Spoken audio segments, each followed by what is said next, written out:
3 attualmente positivi, da quanto so io. I dati arrivati ieri mattina da Azienda Zero confermano 3 positivi. Da comune simbolo dell'emergenza coronavirus, primo focolaio veneto che ha registrato la prima vittima italiana di Covid-19 a paese quasi completamente libero. Voi Uganeo blindato, chiuso dai mezzi dell'esercito per 2 settimane dallo scorso 23 febbraio, ora conta solo 3 persone ancora attualmente positive. Il sacrificio di Vo dunque non è stato vano, l'intera popolazione ha vissuto l'isolamento totale dal resto del mondo per 2 settimane, si è sottoposta a 2 cicli di tamponi, ma oggi ne sta uscendo completamente. Possiamo dire senza ombra di dubbio che se non fossero stati isolati questi 100 positivi non saremmo qui a piangere solamente 3 morti, ma almeno una quarantina. Questi sono i dati scientifici, insomma.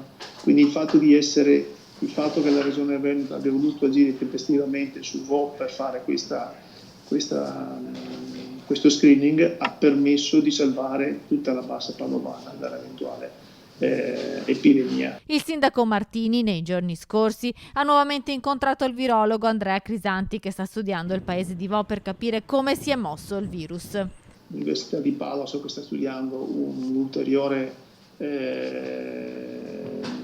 ricerca che sarà finanziata da alcuni sponsor, per cui oltre a un prelievo, un piccolo prelievo di sangue capillare per testare gli anticorpi, si parla anche di una fase successiva, della quale non parlo perché vorrei che fosse per fuorchigianti a dare poi ufficialmente, quando verrà presentato in conferenza stampa il progetto, un passo ulteriore.